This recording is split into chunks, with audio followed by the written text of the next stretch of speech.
memberikan kata sambutannya. Hadirin seluruh jamaah yang dimuliakan oleh Allah Subhanahu wa Ta'ala, mari sama-sama kita mendengarkan penceramah atau tausiah agama pada malam hari ini yang insyaallah akan disampaikan oleh Al-Muhtaram Al-Ustaz Muhammad bin Kamil Biyani, dan nantinya disertai dengan doa. Kepada Ustaz dipersilakan. Sallallahu alaihi Nabi Muhammad.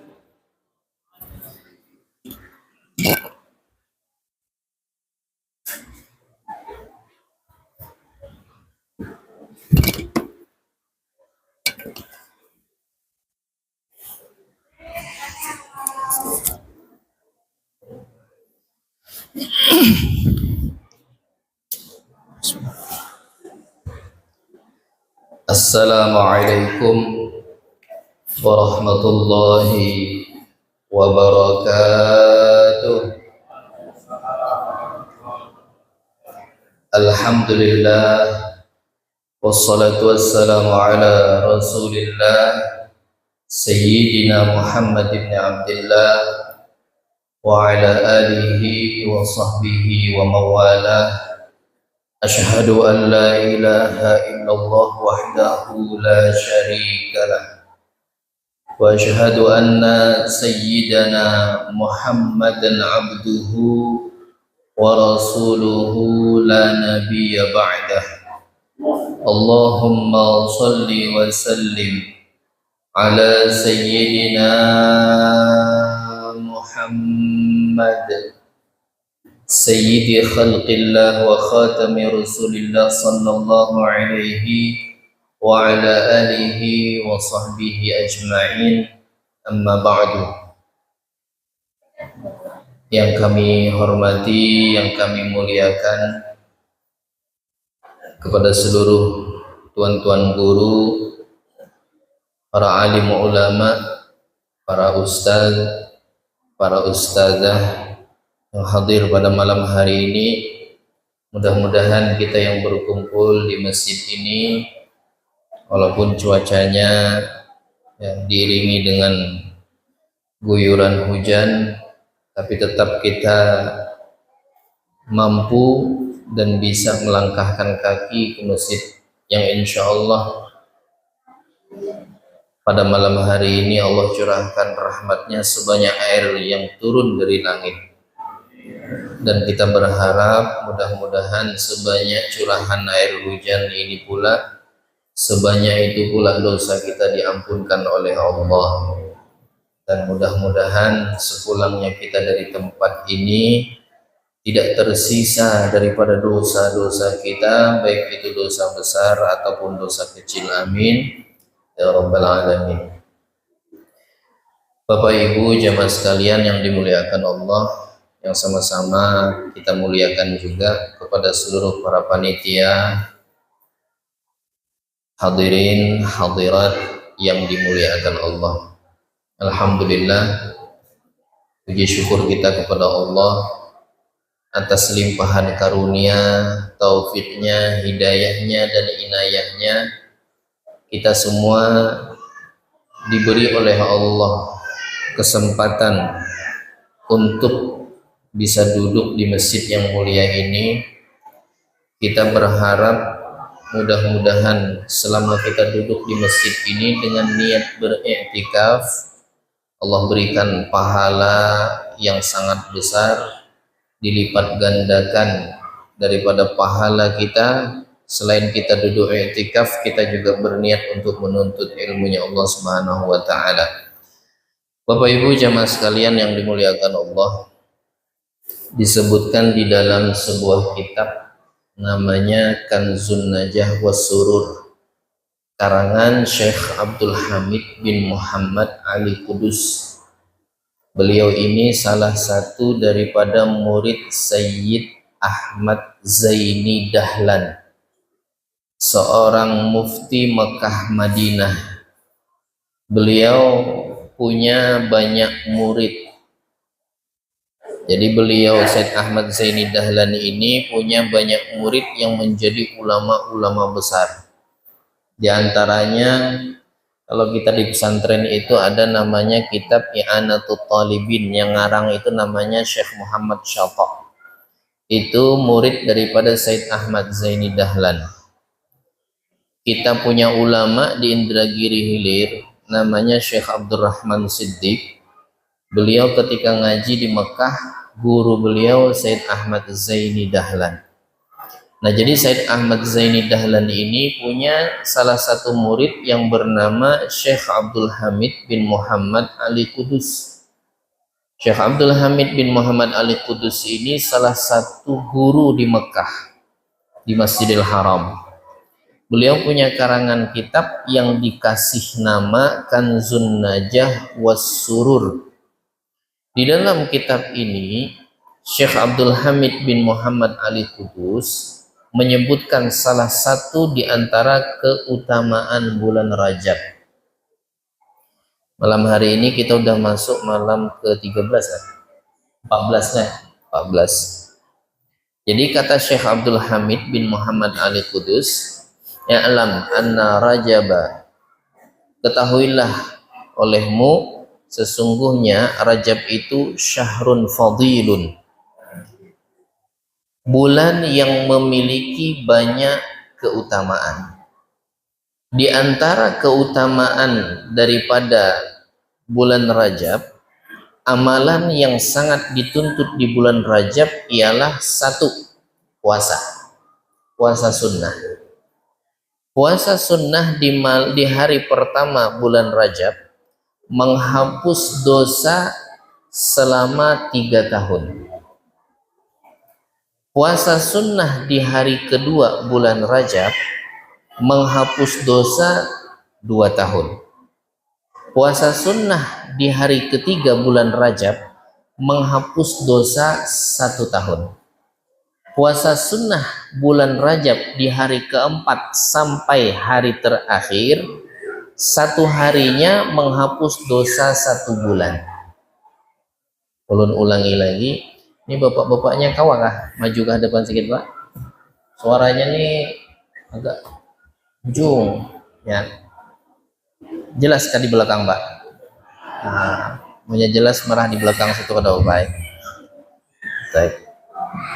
Jadi fadilahnya bulan Rajab, salah satu di antara amalan istimewanya adalah puasa sunnah.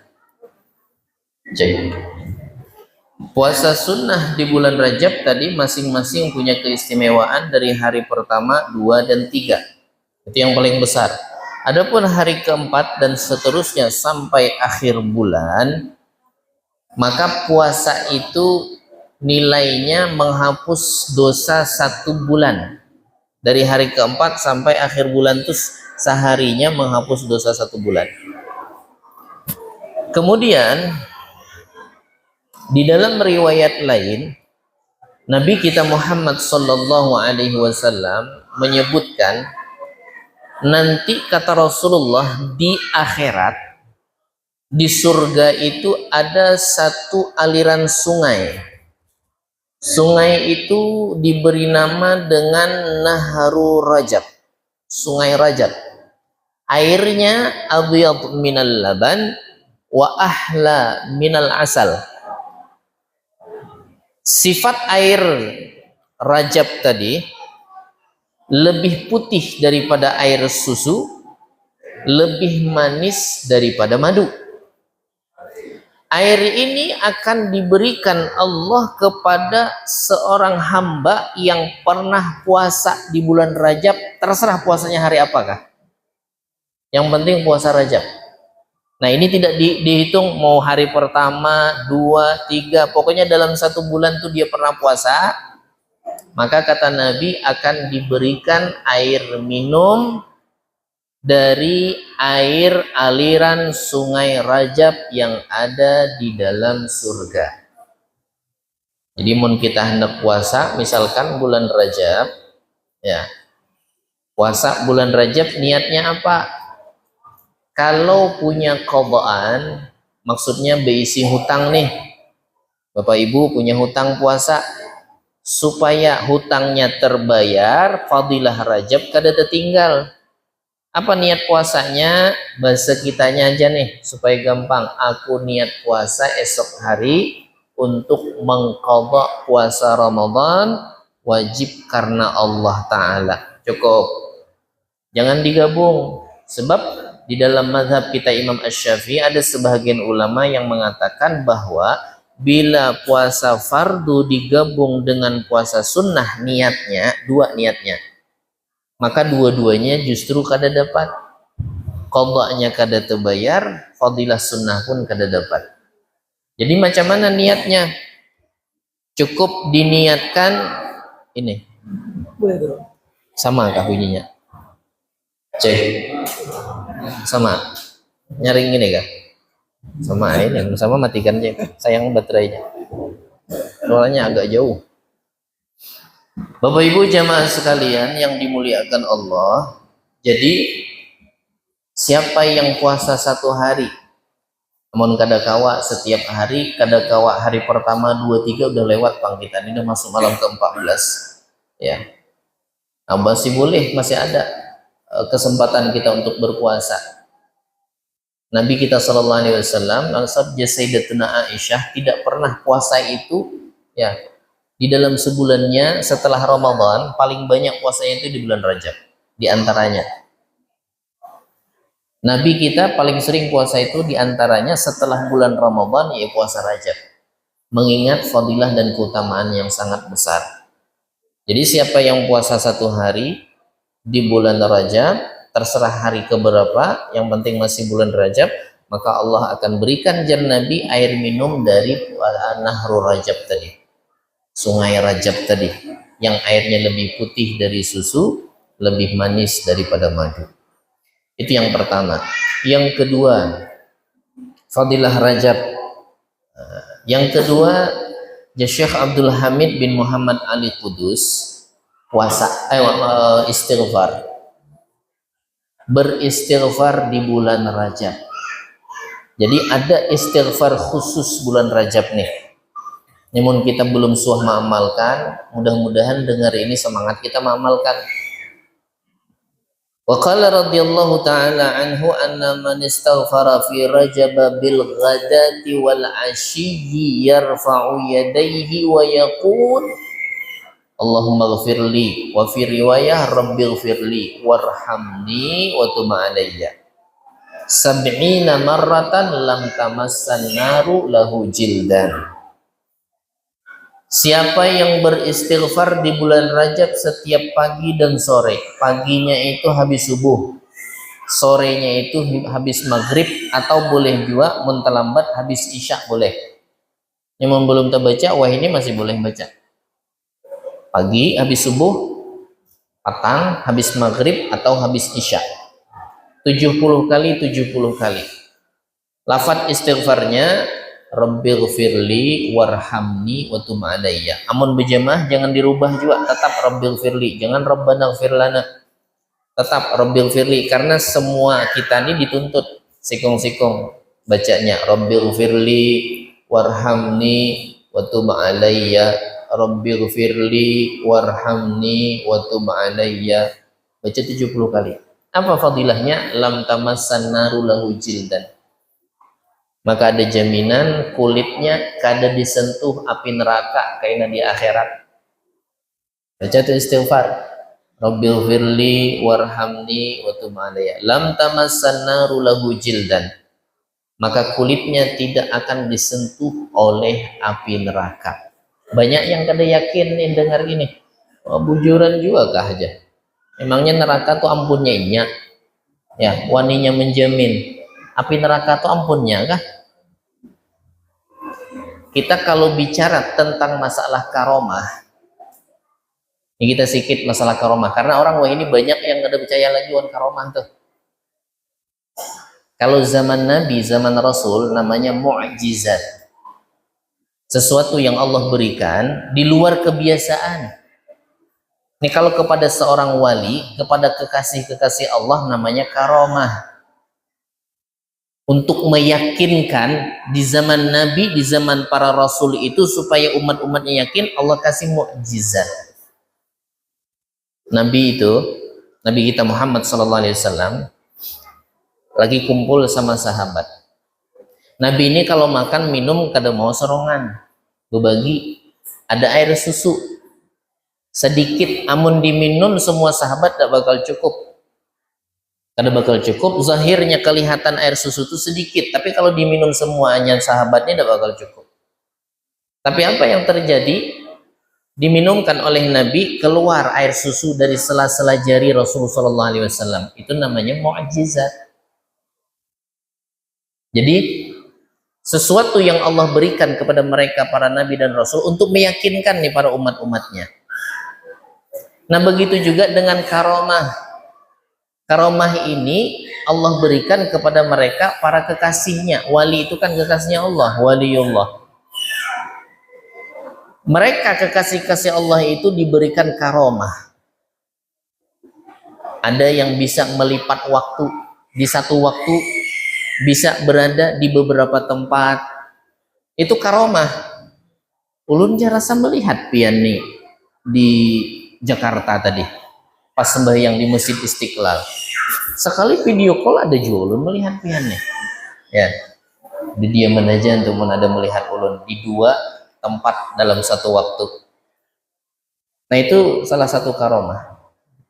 Nah karomah daripada para aulia, salah satu diantaranya ada namanya Habib Abu Bakar Gresik Assegaf. Beliau dulu pernah bilang, waktu beliau hidup nih, masyhur kisahnya.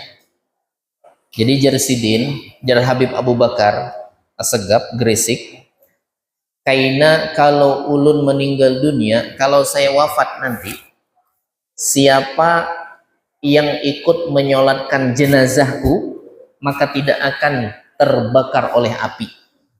Dahil lagi waktu beliau berbicara macam selintas, macam kayak candaan kada tapi serius. Habib Abu Bakar nih. Singkat cerita, wafat Habib Abu Bakar Assegaf Gresik. Rame karena beliau ini tokoh ulama besar di masa itu di Gresik. Orang-orang pun berbondong-bondong ya bertakziah dan ingin menyolatkan jenazah beliau. Ada satu orang di daerah Gresik ini kada tahu kisah, tidak tahu cerita. Tulak ke pasar. Sampai di pasar itu sunyi. Kada borang, kada sama kayak biasa. Jadi fulan ini bertanya ke orang yang di pasar, mana orang di pasarnya biasanya rame. Dijawab, orang yang ditanya menjawab, oh ada ulama yang meninggal. Jadi orang rame ke sana bertakziah dan ingin menyolatkan jenazahnya. Si fulan yang ke pasar ini kada tahu siapa yang meninggal tuh. Jadi niatnya beli daging ke pasar nih. Belilah daging. Beli daging sama si penjual ini diajak. Yuk kita ikut juga nyolatkan. Si fulan yang tidak tahu cerita ini ikutlah ya ke tempat penyolatan jenazah Habib Abu Bakar Assegaf ini.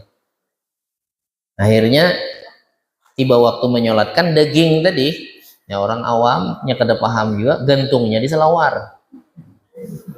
Di sangkutan apa tuh? Ikat pinggang. Nah, diikatnya plastiknya di situ. Buatnya sembahyang. Kan darah itu najis. Dahai Allahu Akbar sembahyang. Pakai sembahyang, orang ramai membayangkan. Sembahyang. Selesai sembahyang balik. Tidak tahu kisah, tidak tahu cerita, tidak tahu apa-apa. Pokoknya diajak ikut nyolatkan bisa balik. Singkat cerita sampai di rumah, daging yang dibeli di pasar tadi mau dimasak. Amun kita di sop, ya pakai kuah, dimasak, direbus.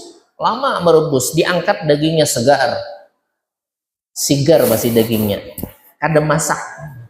Heran nih, si fulan nih. Ngapa daging nih lawasnya sudah dimasak ya direbus kok tidak masak-masak. Akhirnya setelah beberapa lama dia rebus kada masak-masak juga, angkatnya daging tadi dipindahkannya ke penggorengan, isi minyak goreng, digoreng daging tadi. Minyak sudah panas, dimasukkan daging ya Dibolak-balik daging tadi diangkat masih merah mentah. Tambah heran nih, aing apa nih? Minyaknya panas. Ada apa gerangan? Sudah, mungkin dibakar nih.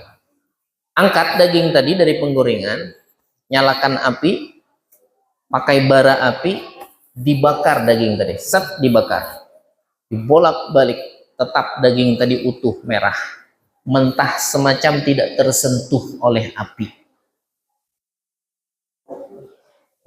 Sudah 3 cara tadi, ternyata daging tadi tetap mentah. Akhirnya dicari, dikorek nih, apa kabar dengan daging apa? Diteliti, rupanya yang disolatkan tadi jenazahnya Habib Abu Bakar Gresik, yang beliau pernah bilang, yang mengikut nyolatkan jenazahku nanti kada disentuh oleh api. Ini namanya karomah, macam beliau tahu sudah ya kemuliaan yang Allah berikan kepadanya. Nah, ini memang terjadi, karomah-karomah itu memang ada. Jadi kelasnya mereka dengan kelas kita ini jauh. Ucapan seorang dosen ya ketika ngajar ke mahasiswa atau mahasiswinya itu tidak akan bisa dicerna oleh anak TK. Ini hujan-hujan ini mana kita berpikir dulu ya, boleh ini nyaman kita supaya hangat badan kita nih kan. Seorang dosen ketika menyampaikan materi pelajaran kepada mahasiswa atau siswa-siswinya, itu kalau misalkan di dalam tuh ada anak TK, ucapan dosen tadi seperti angin lewat. Tidak ada yang nyangkut, kada paham langsung. Tapi kalau kisahkan cerita Upin Ipin, Power Ranger, boy apa tuh ngarannya tuh, nah itu nyambung tuh. Maksud ulun bukan nyambat kita nih anak TK atau mahasiswa, bukan. Artinya ketika kita mendengar seorang alim yang kelas tingkat keilmuannya itu jauh dibandingkan kita dan punya kedudukan di sisi Allah alias maqam, ketika bila mengucapkan yang kadang masuk di logika kita, kita cukup yakini aja sudah. Asal itu sama fahamnya Ahlussunnah wal Jamaah sesuai dengan keyakinan kita, jadi diam. Kada usah kita memprotes.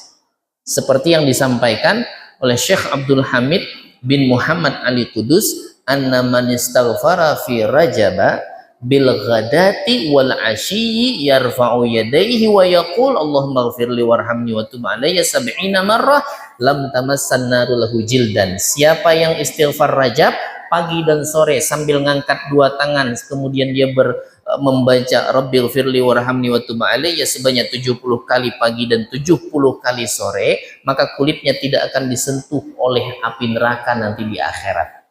Yang yakin dengan amalan ini tinggal ngamalkan. Amun kita kada yakin, kada hendak ngamalkan, kada apa-apa juga, karena ini bukan wajib.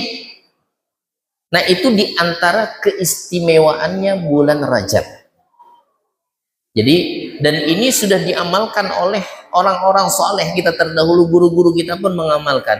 Jadi bila sembahyang subuh, Bapak Ibu sekalian baca Rabbil firli warhamni wa tub alayya, Rabbil firli warhamni wa tub alayya, Rabbil firli warhamni wa tub alayya. Tasbih yang 100 itu kada sawat keliling 1 kali selesai, 70 kali. Insya Allah dalam 5 menit selesai, bahkan kurang dari 5 menit. Nah, itu istighfar Rajab disebutnya.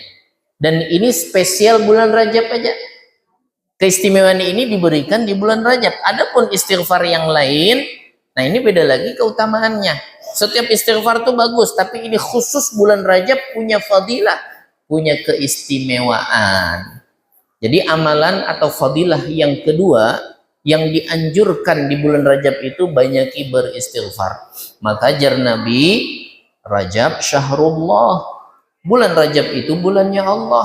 Jar ulama, maksudnya apa? Rajab syahrul istighfar.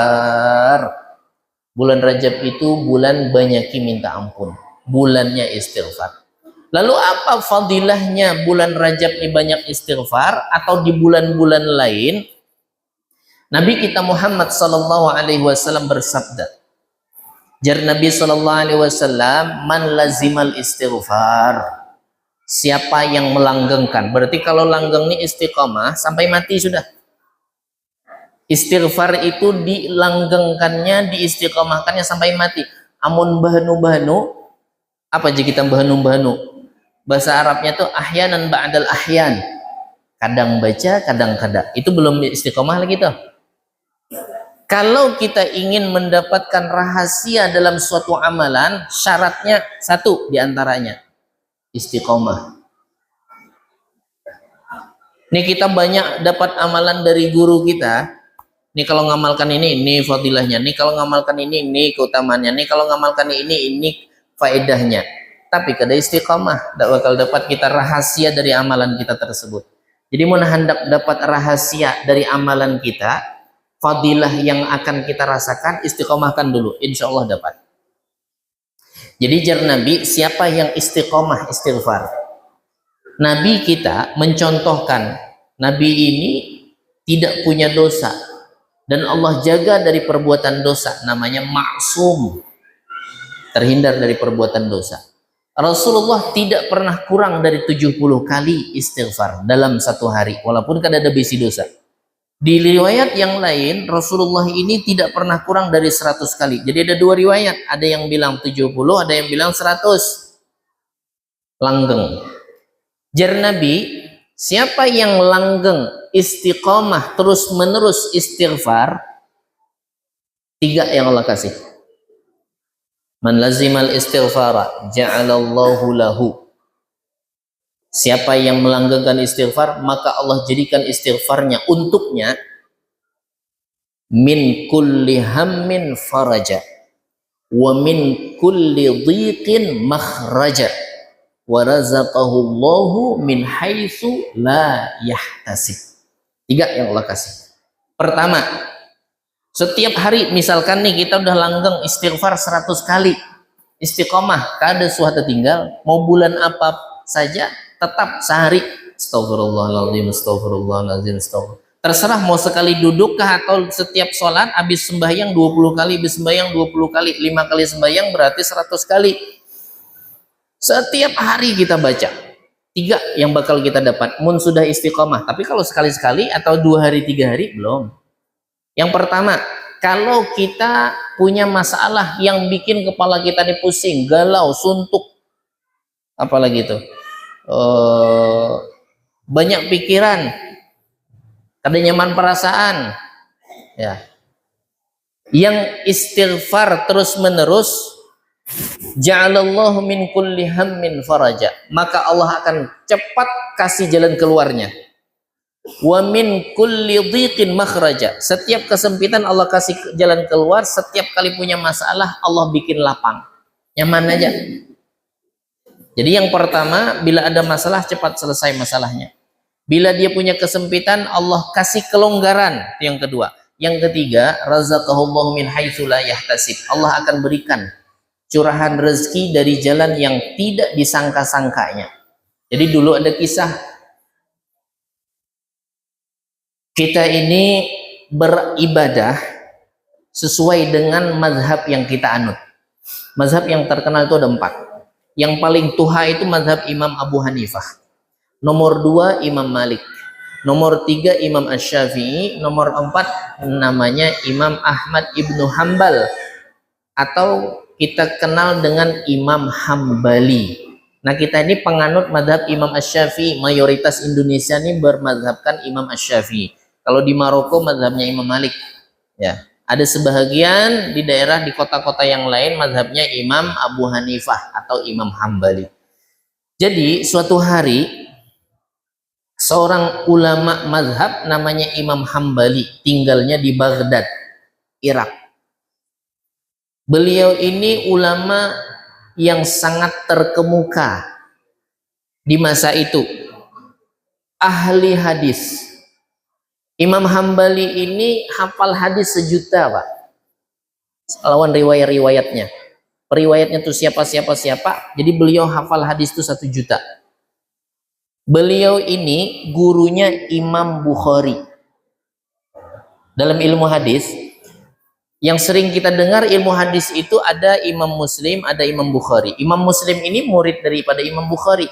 Jadi kalau kita silsilahkan riwayat singkatnya lah, guru Imam Muslim ini banyak 200-an dari ilmu hadisnya. Cuman yang singkatnya Imam Muslim, nah ini Imam Muslim berguru kepada Imam Bukhari. Imam Bukhari ini punya guru hadis namanya Imam Hambali, hafal 1 juta hadis. Imam Hambali ini. Imam Hambali punya guru namanya Imam Asy-Syafi'i. Imam Asy-Syafi'i ini kalau murid saja hafal 1 juta hadis kayak apa Imam Asy-Syafi'i? Imam Asy-Syafi'i ini cerdas. Otaknya lebih cepat daripada fotokopian. Dalam satu kisah meriwayatkan, Imam Asy-Syafi'i ini kalau baca kitab halaman yang sebelah kanan dibuka, yang sebelah kiri bila kada tertutup terbuka begitu langsung hafal. Tertengok begitu langsung hafal. Itu Imam Asy-Syafi'i. Saking cerdasnya otaknya. Imam Asy-Syafi'i berguru hadis. Guru hadisnya Imam Malik, mazhab kedua. Imam Malik ini punya karangan kitab hadis yang sangat terkenal namanya Muwatta. Nah, Imam Malik punya guru hadisnya Imam Nafi'. Imam Nafi' ini punya guru lagi namanya Imam Al-A'raj. Imam Al-A'raj ini punya guru hadis namanya Imam Abu Hurairah. Nah, Imam Abu Hurairah ini sahabat Nabi, beliau belajar langsung dengan Rasulullah. Jadi parak tuh ilmu hadisnya Imam Muslim, Imam Bukhari, Imam Hambali, Imam Asy-Syafi'i, Imam Malik, Imam Nafi', Imam Al-A'raj, Imam Abu Hurairah ke Rasulullah. Itu cuma 9 orang sampai. Makanya terkenal hadis riwayat Imam Bukhari Muslim ini hadisnya pasti sahih. Sahih itu tidak diragukan datangnya dari Rasulullah SAW. Nah, jadi kisahnya Imam Hambali yang tinggal di Baghdad suatu hari kaganangan dengan satu kampung di Baghdad itu namanya Basrah. Jadi di perkampungan di Baghdad ada namanya Basrah. Cuman Imam Hambali ini kada tahu di Basrah. Kada tahu di Basrah belum? Macam kayak kita di sinilah, ya. Kita nih orang Banjar, cuman banyak yang kada tahu di Banjar kan? Haji suah ke Banjar. Nah, kada suah. Orang Banjar. Banjar, desanak beliau di Simpang 3 Bediaman. Orang Banjar. Haji Banjar kan? Melayu. Banjar juga, suah ke Banjar. Nah, suah. Sebagian suah, sebagian kada. Singkatnya, Imam Hambali kada tahu di Basrah. Kada tahu di Basrah nih, apa di Basrah tuh. Cuman hati ini ngapa tak ingat Basrah terus. Amun kita tak ingat misalkan Sapat, Hidayat, Kegenangan, tahu kita di Hidayat itu ada Syekh Abdurrahman Siddiq berkubur di sana. Ya tujuan ke sana kada lain pasti hendak ziarah. Ini Imam Hambali kada tahu Kegenangan wan Basrah nih, Kegenangan terus. Ngapa nih hati ini maka tak ingat Basrah.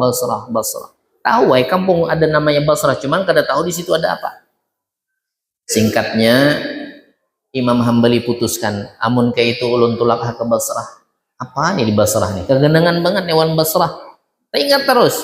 Beliau putuskan berangkat musafir dari Baghdad, Irak menuju ke Basrah. Sampailah di Basrah. Bujuran kada ada yang dituntii, tidak ada yang dikenal, tidak ada saudara, famili, kerabat, tidak ada di sana. Sampai di Basrah, mun bingung tuh kada jua. Cuman beliau kada tahu hendak kemana nih. Akhirnya beliau putuskan singgah di masjid. Mulai dari sore hari sembahyang asar di masjid tuh.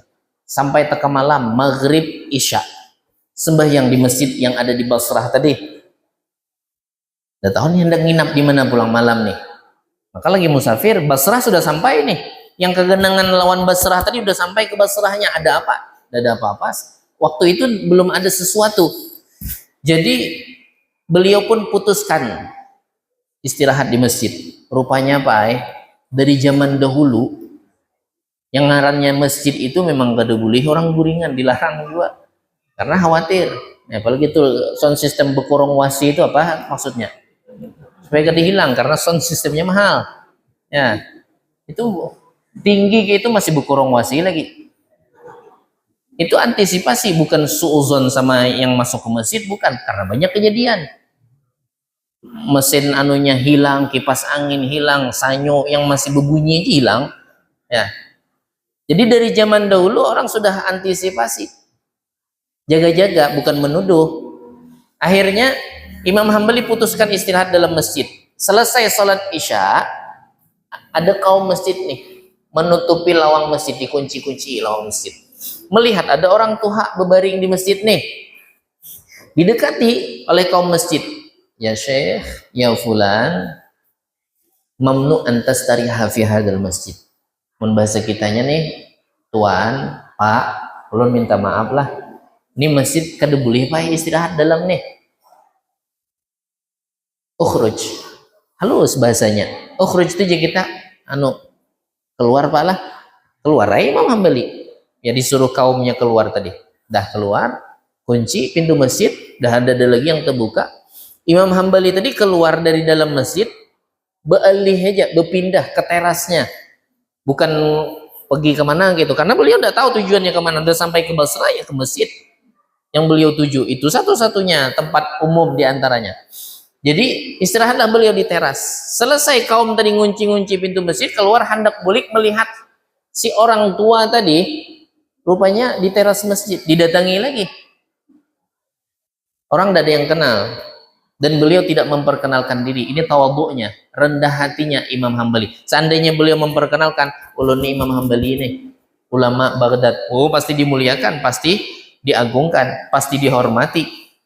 Cuman beliau kehendak, karena zaman dulu tuh belum zaman media sosial. Zaman media sosial ini, walaupun di negeri mana orangnya ulama terkenal, ulama besar, ya kita di sini tahu. Bahkan kita sudah melihat foto sidin, sudah videonya dan sebagainya. Zaman dulu belum ada. Dan beliau tidak memperkenalkan. Jar kaum masjid, ya Fulan, mamnu antas tariha fi hadzal masjid. Barra. Ini mulai kasar dapat. Kalau barra itu apa aja kita sambil keluar. Wah, gitu. Kalau tadi keluar Pak lah. Keluar. Kada boleh. Jar ulun tadi kada boleh di masjid, sama di terasnya kada boleh juga. Keluar. Diusir Imam Hambali. Keluar. Bebulik pulang. Wah, ini Bu Mama ini asli Bu Mama ya sudah. Bebulik lagi, balik lagi. Karena Imam Hambali kada tahu kemana nih. Akhirnya datang yang ketiga, didatangi oleh ini kaum masjid. Ya Fulan, mamnu antas tariha fi hadzal masjid rawah. Wahai Fulan, kada boleh istirahat di masjid, mau di dalamnya, mau di terasnya. Jangankan jasadnya Fulan, ruhnya saja engkau tidak boleh ke sini. Kasarnya. Jangan jasadnya, ruhnya aja kada boleh aja. Sian Imam Hambali. Dah. Di peristiwa kada juga mencekcok, artinya ketika si kaum masjid ngusir tadi, di subarangan masjid tuh ada satu toko, wadah orang jualan wadai, mondi kita gembung. Ya, kalau roti Arab tuh model kayak limping dari gandum, kayak limping tuh. Jadi si orang yang punya toko kue jualan wadai tadi melihat ada orang tua diusir-usir nih dari masjid, kasihannya tuntinya. Ya Fulan, ada apa gerangan? Ja Imam Hambali, saya mau istirahat. Saya ini seorang musafir, hendak istirahat di masjid, rupanya kada boleh. 2-3 kali tetap kada boleh, diusirnya. Singkatnya, jesi yang orang jualan roti tadi gini aja Pak, kawadah ulun aja ke tempat saya aja, tuh tempatnya kada jauh, cuman wadahnya halus Pak, sekedar istirahat bisa insya Allah. Dibawa ke wadah jualan wadai tadi. Wadahnya bukan tempat rumah khusus, wadah berdagang jualan wadai. Ya Imam Hambali kada apa-apa, saya hanya ingin istirahat, besok pagi saya lanjut musafir lagi. Dah. Dipersilakan diantar ke tempat beliau berbaring, istirahat. Berbaringlah, berebah Imam Hambali tadi. Berbaring, ditinggalkan sama tukang roti ini karena kada kenal Pang Jua.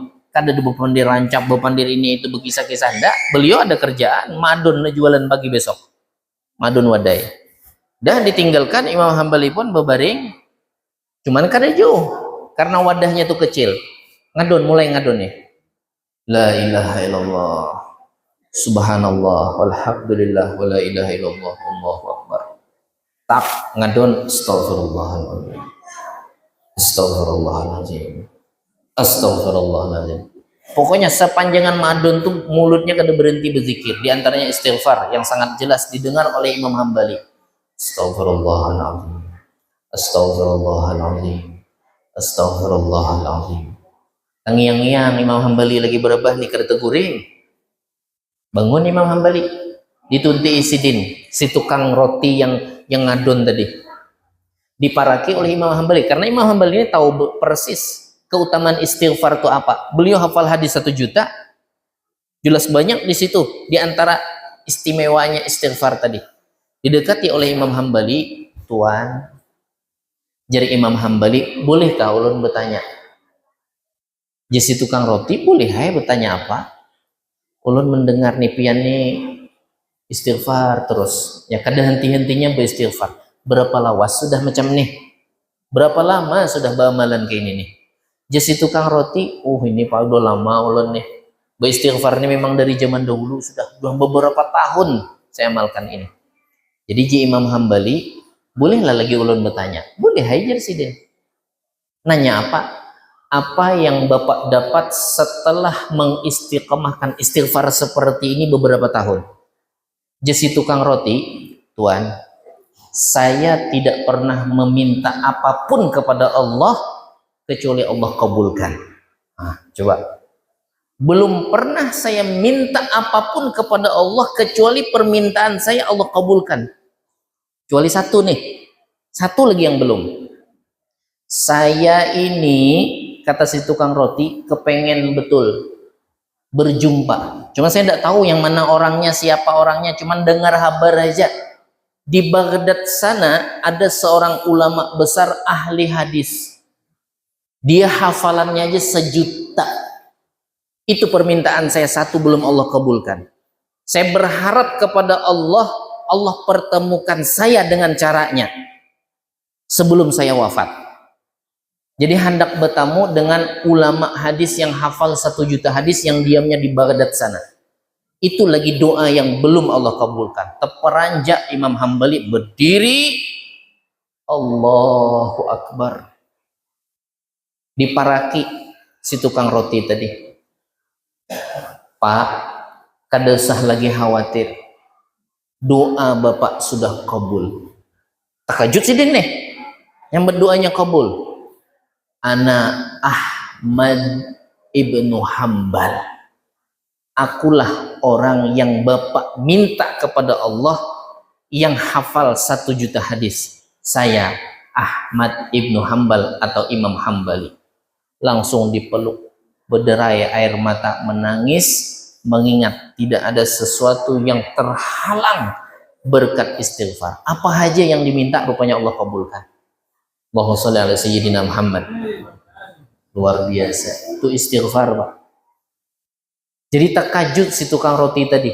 Pantas saja Imam Hambali, hatiku ini berat betul hendak ke Basrah. Kaganangan betul dengan Basrah nih. Apa sebenarnya ada yang di Basrah? Sampai aku masuk ke masjid, tumben-tumbennya sebegitu kasarnya kaum masjid, mohon maaf. Ya, sampai diusir 2-3 kali. Kada ada langsung toleransinya walaupun saya ini orang yang musafir.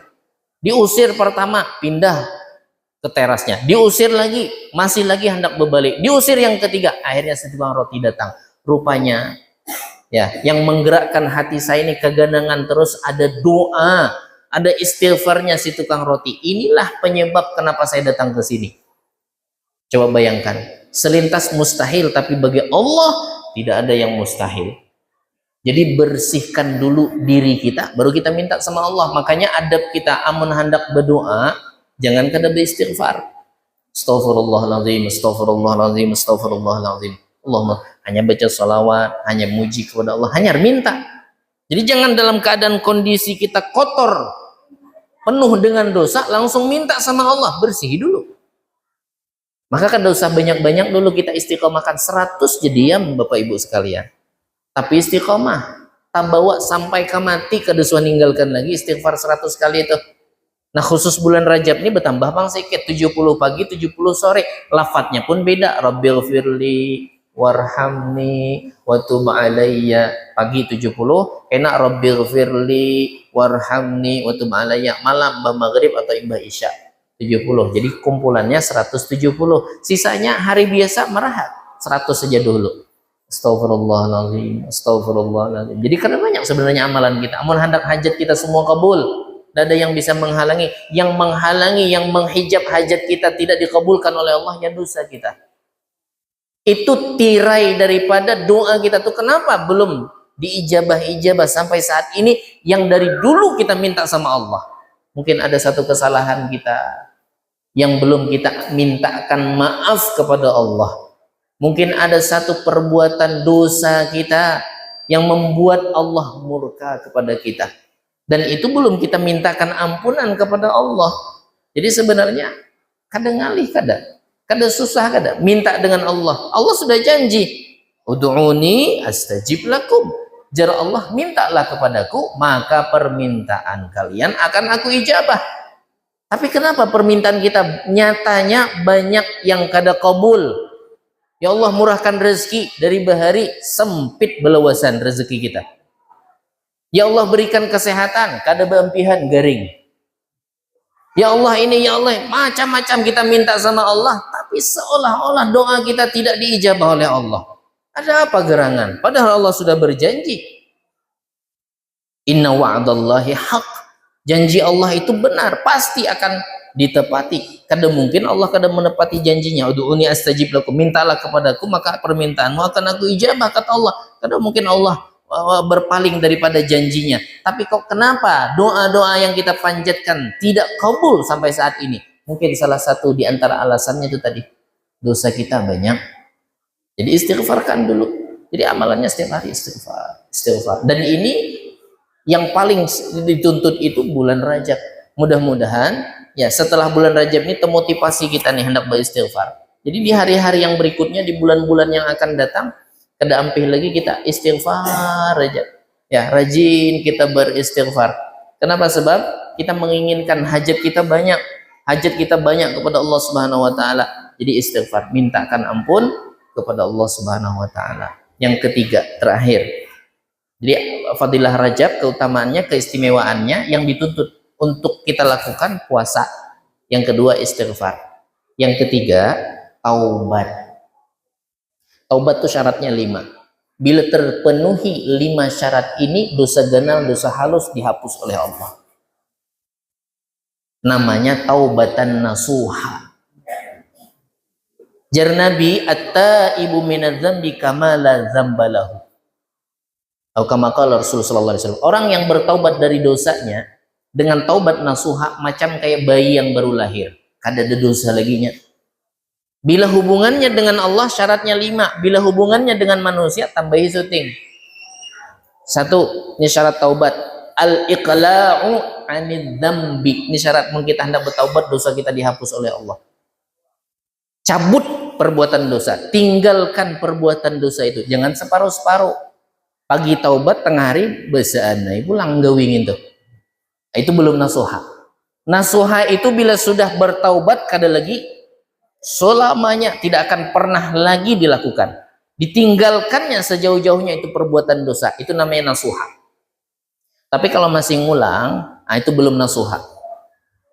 Itu syarat pertama, tinggalkan perbuatan dosa, itu syarat pertama.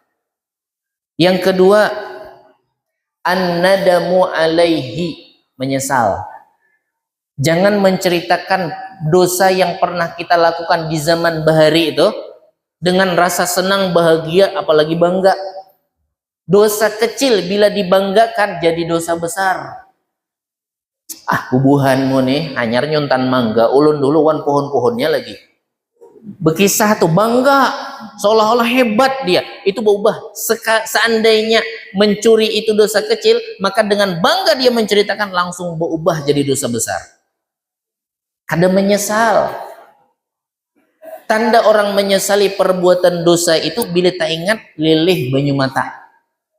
Ini tengah malam tak ingat dosa, misalkan ya Allah ampuni ya Allah dosa ulun bahari ke ini menangis, itu nyesal tuh. Ya, menyesal.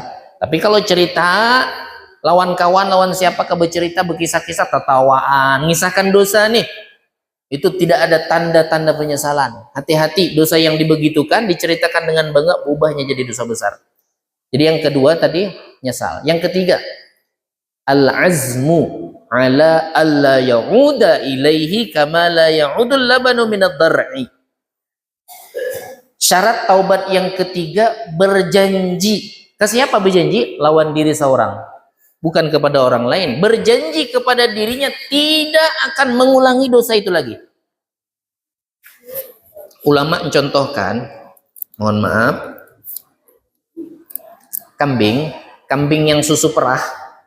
Nah, diperah susu kambing tuh, masukkan dalam mangkok. Mungkin enggak susu kambing yang sudah di dalam mangkok ini berbulik ke wadahnya nih pulang ke susu kambing nih? Kan kada mungkin lagi tuh. Dia berjanji kepada dirinya sendiri untuk tidak akan pernah mengulangi dosanya, seperti mana air susu tadi tidak akan kembali ke kantongnya setelah diperas. Kayak itulah janjinya. Artinya kada bakal mengulangi lagi, seumur hidup tidak bakal mengulangi lagi. Kemananya berjanji? Ke diri sendiri. Pokoknya janji dalam hati, niat kada bakal berulang lagi. Itu syarat yang ketiga.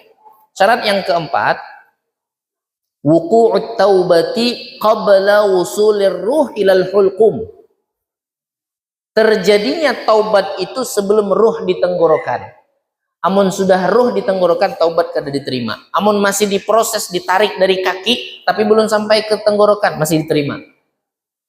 Artinya kalau kita sehat walafiat macam ini, masih diterima taubat. Setiap waktu diterima, tidak pernah ditutup pintu taubat. 24 jam setiap hari, kada suah ditutup pintu taubat.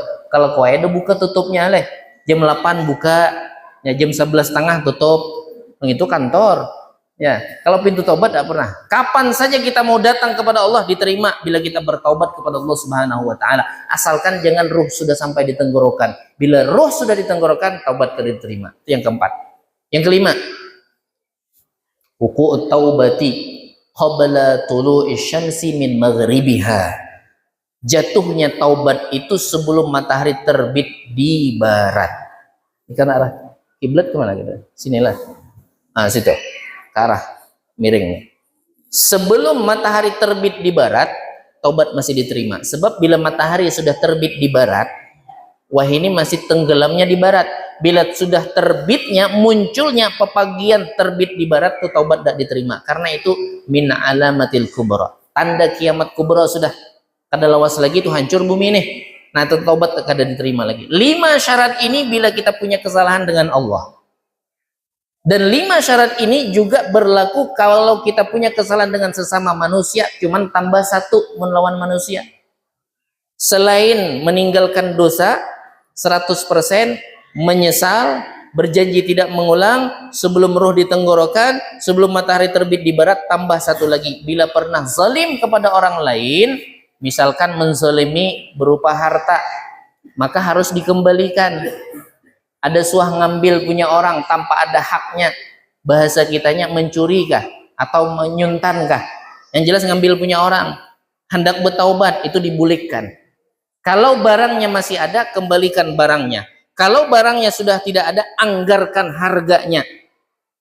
Bari suah mutik mangga tetangga kada bepadah, nya kada hendak juga disambut maling, cuman mutik kada bepadah aja, iya maling itu tuh.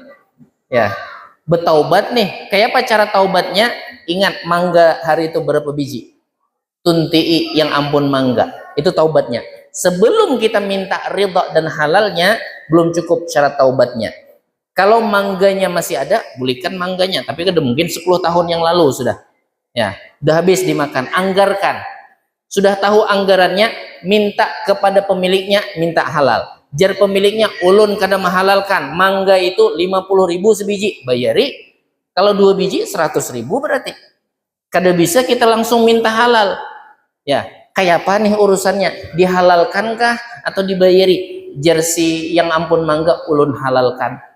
Ulun sudah bangga nih sama bapak atau ibu yang sudah mau menyambat kesalahannya, yang mengakui kesalahannya. Pantas saya mangga tuh kada suah masak, rupanya gini orangnya. Nah, karena bapak aja sopan. Jadi kalau misalkan sudah dihalalkan, sudah diredhakan, ya, maka sempurnalah syarat taubatnya. Bila sudah mencukupi semua syarat taubat, maka kamala dzambalahu, jar Nabi, seperti orang yang tidak punya dosa. Mudah-mudahan kita minta kepada Allah sebelum kita wafat, dosa kita semua dihapus oleh Allah Subhanahu wa taala. Ingat-ingat dosa-dosa yang pernah kita lakukan, minta ampun kepada Allah, bil khusus di bulan Rajab ini, bulan yang dituntut kita banyak-banyak minta ampun kepada Allah. Mudah-mudahan ada manfaat dan barakahnya. Mungkin ini saja yang bisa ulun sampaikan. Sebelum kita akhiri, mari sama-sama kita baca suratul Fatihah. Kita mohon dan minta kepada Allah